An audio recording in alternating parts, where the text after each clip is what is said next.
नमस्कार दोस्तों, संदीप आगरमोर ट्यूटोरियल में आप सभी का स्वागत है।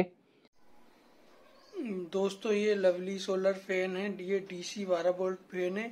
दोस्तों इसको बच्चों ने क्या किया था, डायरेक्ट एसी में कनेक्ट कर दिया था, जिसके कारण ये बंद हो गया है। तो इसमें क्या प्रॉब्लम है हम इसे देखेंगे। इसके लिए हम इसकी ये जाली वगैरह खोल के फिर आपको दिखाते हैं। दोस्तों इस मोटर को हमने इसके पूरे कवर को निकाल दिया है, इसके फैन ब्लेड्स को अलग कर दिया है। अब आप ये जो स्विच है, जनरली ये स्विच पर से यहाँ से जो है ओवर वोल्टेज कभी आता है, आप इसको गलती से एसी सप्लाई में कनेक्ट कर देते हैं, तब जनरली ये स्विच ख़राब हो जाता है। तो स्विच में यहाँ पर ये एक ब्लीडर रजिस्टर लगा होता है जो कि जो हाई वोल्टेज है उसको बाईपास करने का काम करता है। लेकिन कभी कभी ये क्या है, जल जाता है। जैसा यहाँ पर अभी आप देखेंगे, इसमें आपको फिजिकली ही नज़र आ रहा है क्योंकि बहुत ज़्यादा करंट फ्लो होने के कारण ये जल जाता है। तो इसे आप केवल नज़रों से देख कर के ही ऊपर से ही पता लगा सकते हैं कि ये ख़राब हो चुका है, जैसा आप देख रहे हैं। तो अगर आपको इस तरह से ये यहाँ फ्यूज में डिफेक्ट दिखता है, ये अगर मान लीजिए ये वायर बाउंड रेजिस्टेंस है, ये जला हुआ दिखता है, तो आप इसे डायरेक्ट चेंज कर सकते हैं। और इसमें चेंज करना कोई ज़्यादा कठिन काम नहीं होता है। 2 टर्मिनल पर जहाँ ये आपको सोल्डर दिख रहा है वहीं पर आप इसे सोल्डर कर सकते हैं या किसी दुकान वाले से करवा सकते हैं। तो ये ज़्यादा खर्चीला काम नहीं है और ज़्यादा कठिन काम भी नहीं है। तो अगर ये ख़राब है, रजिस्टर ख़राब हो गया है, तो इसे चेंज करना पड़ेगा। वायर बाउंड रजिस्टर इसे बोला जाता है। दुकान पर आप इसे दिखा करके सेम मान का रजिस्टर ले आएँ और इसे स्विच के दोनों टर्मिनल पर लगा देते हैं। बीच वाले टर्मिनल पे इसमें कोई कनेक्शन नहीं रहता है, ठीक है। बीच वाला टर्मिनल केवल यहाँ पर स्विच में लगा रहता है, ठीक है। तो ये इस तरह से आपको नज़र आ जाएगा। इसमें किसी कंपोनेंट की ज़रूरत नहीं पड़े, किसी मीटर वगैरह की ज़रूरत नहीं पड़ेगी, आपको जनरली आंखों से ही दिख जाएगा। फिर इसके बाद हम मोटर को भी चेक कर सकते हैं कि कहीं किसी प्रकार का फॉल्ट मोटर में तो नहीं आ गया है। इसे भी आप फिज़िकली चेक कर सकते हैं। तो मोटर को पहले निकाल लीजिए बाहर। अब ये मोटर जो है इसे हमें ओपन करना पड़ेगा। तो इसे ओपन करने के लिए 2 स्क्रू इसमें सामने लगे होते हैं, नट बोल्ट यहाँ पर। तो इन 2 स्क्रू को यहाँ से खोल लीजिए। मैंने ऑलरेडी इन्हें खोला हुआ है। तो इन्हें हम लोग थोड़ा सा, जो मैंने फिट कर दिया था, तो थोड़ा इन्हें और अच्छी तरह से खोल लेता हूँ।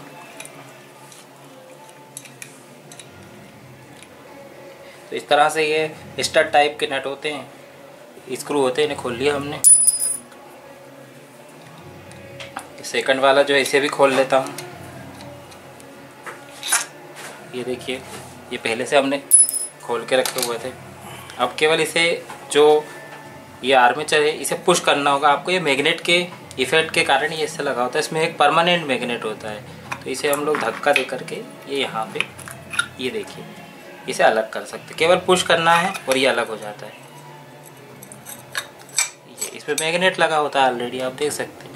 तो ये मैग्नेट कहीं से टूटा तो नहीं है किसी प्रकार से, ये आप फिजिकली देख सकते हैं, ठीक है। जनरली इसमें कोई डिफेक्ट होता नहीं है। अदरवाइज़ कि हमने जानबूझकर इसे तोड़ने की कोशिश की हो या पंखा गिर गया हो, ऐसी कंडीशन में ही ख़राब होता है। आर्मेचर को आप चेक कर सकते हैं। आर्मेचर भी नॉर्मली काफ़ी दिनों तक चलते हैं, नॉर्मली इनमें कोई प्रॉब्लम आती नहीं।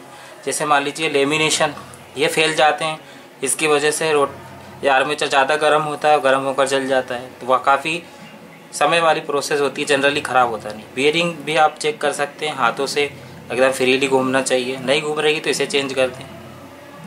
कम्यूटेटर पे आप देखें, यहाँ पर जो ये कम्यूटेटर लगा हुआ है, इसमें देखें आपको अलग ही ये फिनिशिंग दिखेगी।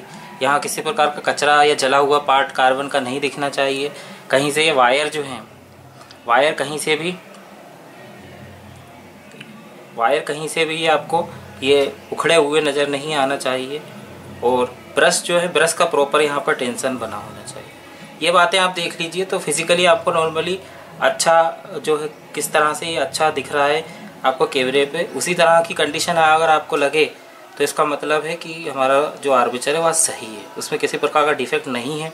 अगर आपको कुछ डिफेक्ट इसमें लगता भी है तो जनरली इसमें किसी प्रकार की रिपेयरिंग हमें नहीं करनी होती है। केवल आप इसे जा कर के रिप्लेस कर सकते हैं। मार्केट में आपको इसे दिखाने पर जो दुकानदार होते हैं वो दूसरा आर्मेचर आपको दे देंगे।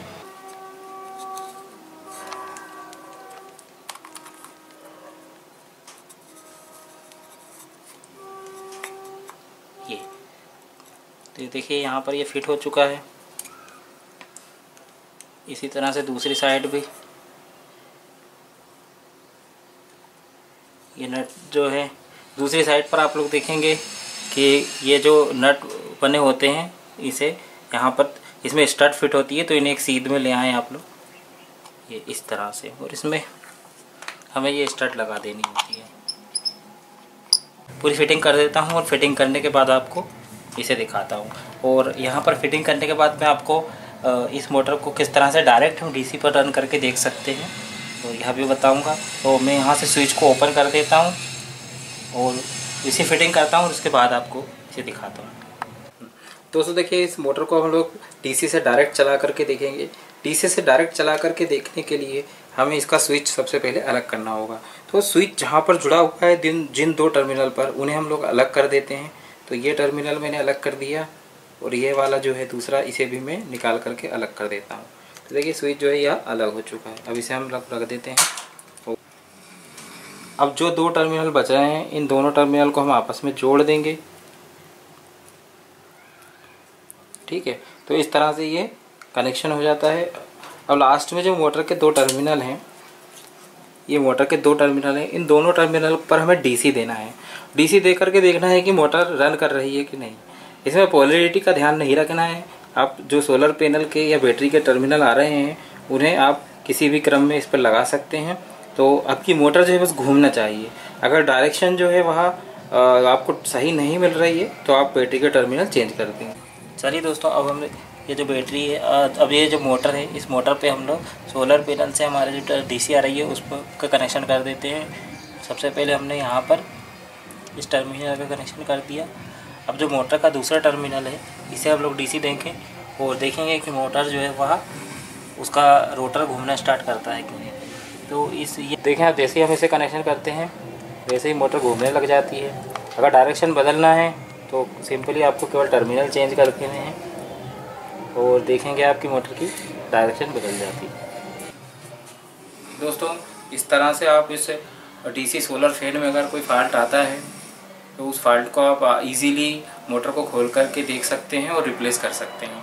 स्विच ख़राब होता है जनरली इसमें, या जैसे आर्मेचर ख़राब होता है, तो दोनों ही पार्ट जो इसके रिप्लेसेबल होते हैं और मार्केट में आसानी से अवेलेबल होते हैं। यदि आपको हमारा ये वीडियो पसंद आया है तो इसे लाइक करें, शेयर करें, चैनल को सब्सक्राइब करें और दोस्तों don't forget to subscribe us. Thanks for